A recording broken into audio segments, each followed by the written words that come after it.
बिस्मिल्लाहिर्रहमानिर्रहीम। अस्सलाम वालेकुम डियर स्टूडेंट्स। आज का हमारा जो टॉपिक है वो आज हम चैप्टर नंबर 13 स्टार्ट करेंगे, जो कि इलेक्ट्रोमैग्नेटिज्म है हमारे पास।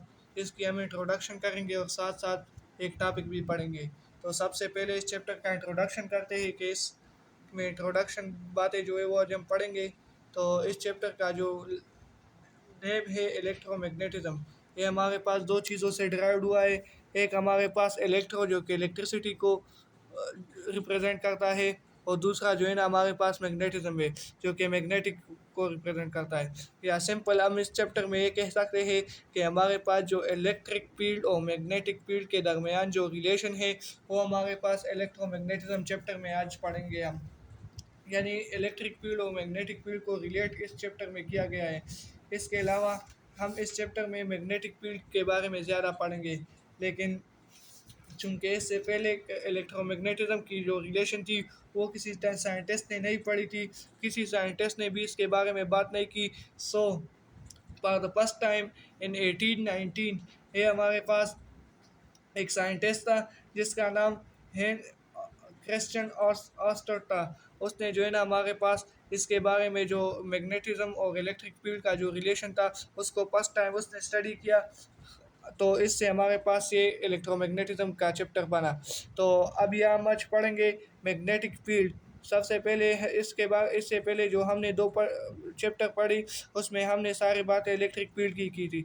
अभी हम जो है ना इसमें ज़्यादातर बातें मैग्नेटिक फील्ड की करेंगे।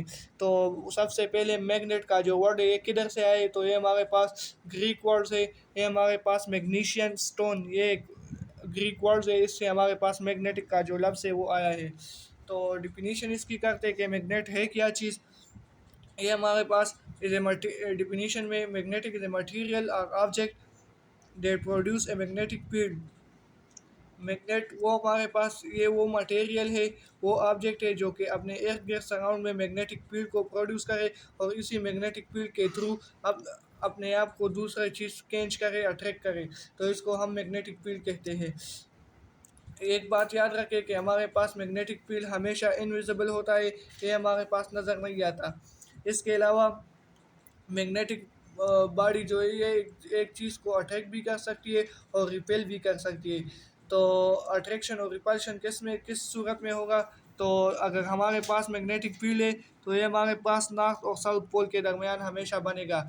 इसी तरह तो ये हमारे पास जब दूसरे मैग्नेट का नॉर्थ और साउथ इसके दरमियान आ जाए तो ये हमारे पास अट्रैक्शन शो करेगा। और अगर सेम पोलरिटी आ जाए, मतलब साउथ साउथ आ जाए, तो ये हमारे पास रिपल्जन शो करेगा। तो इसी तरह हमारे पास मैग्नेटिक फील्ड बॉडी को अट्रैक्ट या रिपेल कर सकते हैं। अभी हम मैग्नेटिक फील्ड के बारे में बात करेंगे। तो मैग्नेटिक फील्ड क्या चीज़ है, तो वो एरिया या वो जगह या वो मैग्नेटिक के सराउंड इलाका जिसमें मैग्नेट अपने फोर्स को दूसरे मैग्नेट के ऊपर अप्लाई कर सकते हैं, तो इसको हम मैग्नेटिक फील्ड कहते हैं। इसको हम रिप्रेजेंट कर सकते हैं एफ बी से, यानी मैग्नेटिक फील्ड को हम एफ बी से रिप्रेजेंट करता है। तो ये हमारे पास इस चैप्टर का इंट्रोडक्शन था। अभी जो हम पढ़ेंगे एक्सपेरिमेंट के थ्रू इसको जानेंगे कि मैग्नेटिक फील्ड एक्सपेरिमेंटली हमारे पास किस तरह या इसके असर को हम किस तरह महसूस कर सकते। तो ये हमारे पास एक डायग्राम है जिसमें हमारे पास ये छोटे छोटे कंपास लगे हुए हैं। अगर ये हमारे पास इलेक्ट्रिक वायर है, इसमें अगर करंट फ्लो करेगा तो ये इसके इर्द गिर्द जो ये नीडल लगे हुए ये जो आपको नज़र आ रहा है ये हमारे पास डिफ्लेक्शन शो करेगा। तो इससे हमारे पास ये प्रोड्यूस होगा कि अगर नॉर्थ और साउथ की तरफ डिफ्लेक्शन होगा तो इससे हमारे पास ये बात साबित होगी कि जब एक वायर में इलेक्ट्रिक फील्ड में जो वायर है अगर इसमें करंट जाएगी तो इसके इर्द गिर्द हमेशा जो है ना हमारे पास मैग्नेटिक फील्ड प्रोड्यूस होगी। अभी आज हम पढ़ेंगे इस चैप्टर का जो पहला नंबर टॉपिक है, force on A current carrying conductor. अगर आप इस डायग्राम को देखें तो ये हमारे पास एक वायर है इलेक्ट्रिक और इसमें करंट जा रही है। तो जब ये करंट जा रही है तो ये इर्द गिर्द अपने इर्द गिर्द मैग्नेटिक फील्ड प्रोड्यूस होगा, जैसा कि हमने इस डायग्राम में पढ़ा। तो एक मैग्नेटिक फील्ड जब ये प्रोड्यूस होगा तो ये एक ख़ास एंगल के साथ एक ख़ास मतलब एक ख़ास एंगल के साथ ये इलेक्ट्रिक और मैग्नेटिक फील्ड दोनों एक दूसरे को फोर्स लगाएंगे अपने ऊपर पे। तो अगर हम मैग्नेटिक फील्ड और इलेक्ट्रिक फील्ड को एक ख़ास एंगल पर स्टडी करें तो ये एक दूसरे पर एक फोर्स लगाता है जिसको हम मैग्नेटिक फोर्स कहते हैं। और यही हमारे जो टॉपिक है मेन वो आज ये है। तो सबसे पहले इधर जो फोर्स प्रोड्यूस होगा वो इसको हम एफ बी से रिप्रेजेंट करेंगे। तो यही फोर्स जो प्रोड्यूस होगा ये हमारे पास कुछ फैक्टर पर डिपेंड होगा। अगर इस फैक्टर को हम कम या ज़्यादा करें तो इससे हमारे पास ये फोर्स कम या ज़्यादा हो सकता है। तो सबसे पहले ये हमारे पास करंट पे डिपेंडेंट है। मतलब इस वायर में जितना ज़्यादा करंट होगा उतना ज़्यादा मैग्नेटिक फील्ड प्रोड्यूस होगा। अगर करंट कम होगा तो मैग्नेटिक फील्ड भी कम होगा। तो ये F B is directly proportion to I. ये आई क्या चीज़ है? आई आई वो करंट है जो कि इस वायर से गुजरती है। नंबर दो, ये मैग्नेटिक फील्ड जो प्रोड्यूस होगा या मैग्नेटिक फोर्स जो प्रोड्यूस होगा ये हमारे पास डायरेक्टली प्रोपोर्शनल होगा to the length of wire. जब लेंथ ज़्यादा होगा तो हमारे पास जो है ना मैग्नेटिक फील्ड ज़्यादा प्रोड्यूस होगा, लेंथ कम होगा तो हमारे पास कम मैग्नेटिक फील्ड प्रोड्यूस होगा। इसके अलावा एंगल, ये एंगल सबसे इम्पोर्टेंट चीज़ है। एंगल अगर मैग्नेटिक फील्ड या वायर और करंट के दरमियान या वायर और मैग्नेटिक फील्ड के दरमियान अगर मैक्सिमम एंगल है तो इसमें हमारे पास या maximum magnetic field force produce होगा या मिनिमम फोर्स प्रोड्यूस होगा। तो ये किस तरह मिनिमम और मैक्सिमम, तो इसके बारे में हम बाद में बात करेंगे। अभी इसके हम ये फैक्टर सिर्फ पढ़ते हैं। इसके अलावा ये जो फोर्स प्रोड्यूस होगा ये हमारे पास हमेशा मैग्नेटिक फील्ड पे डिपेंड होगा। जब करंट ज़्यादा होगा तो ज़्यादा मैग्नेटिक फील्ड मतलब बी ज़्यादा होगा, और अगर करंट कम है तो कम इलेक्ट्रॉन जाएंगे तो बी कम होगा। तो ये हमारे पास इस पे भी डिपेंड होता है। तो अभी अगर हम इस इक्वेशन 1, 2 और इस 3 को कंबाइन करें तो इससे हमारे पास इसके अलावा ये भी है।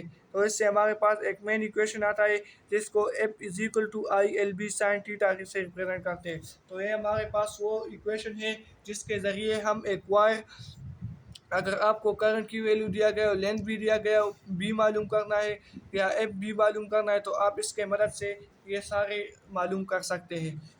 तो ये बहुत इंपॉर्टेंट फार्मूला है न्यूमेरिकल के लिए भी।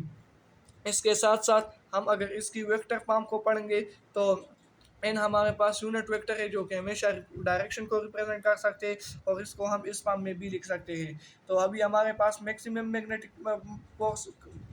फोर्स कब होगा और मिनिमम फोर्स कब होगा, तो ये सारी चीज़ हमारे पास एंगल पे डिपेंड करता है कि एंगल कम है या मैक्सिमम। तो अगर हम इस इक्वेशन में साइन की वैल्यू 0 पुट करें तो साइन 0 हमारे पास 0 के बराबर है, तो हमारे पास जो फोर्स होगा वो हमारे पास मिनिमम होगा। इसी तरह अगर हम इस एंगल में इस इक्वेशन में साइन की वैल्यू 90 पुट करें तो साइन 90 हमारे पास मैक्सिमम होगा, 1 के बराबर है, तो इसलिए हमारे पास फोर्स भी मैक्सिमम होगा। तो आज के लेक्चर का हम क्विकली रिव्यू लेते हैं कि हमने क्या पढ़ा और क्या सीखा। तो सबसे पहले इलेक्ट्रोमैग्नेटिज्म की टर्मिनोलॉजी पढ़ी, फिर इसके बाद relation of electricity and magnetic field जो कि हमारे पास 1819 में एक साइंटिस्ट ने फॉर द फर्स्ट टाइम उसने स्टडी की थी। फिर हमने मैग्नेट का वर्ड कि ये किधर से आया है इसकी पूरी एक्सप्लेनेशन की। फिर मैग्नेटिक फील्ड के ऊपर बात की। मैग्नेटिक फील्ड जब हमने समझा तो फिर हमने जो है ना एक्सपेरिमेंटली इसको समझा कि किस तरह प्रोड्यूस होता है, तो वो भी एक डायग्राम के थ्रू हमने समझा। फिर हमने वो कोर्स पढ़ा जो कि इस चैप्टर का पहला टॉपिक था, force or current carrying conductor. जब हमारे पास एक कंडक्टर में करंट जाती है तो इस पर एक फोर्स लगेगा जो कि हमारे पास इन्हीं फैक्टर पर डिपेंड होगा, और हमारे पास इसके दरमियान जो एंगल होगा वो मेन चीज़ है। अभी हमने इस इक्वेशन को कंबाइन किया, इससे हमारे पास मेन इक्वेशन बना और हमारे पास मिनिमम और मैक्सिमम फोर्स की हमने बात की। तो आज के लिए इतना काफ़ी है। वस्सलाम।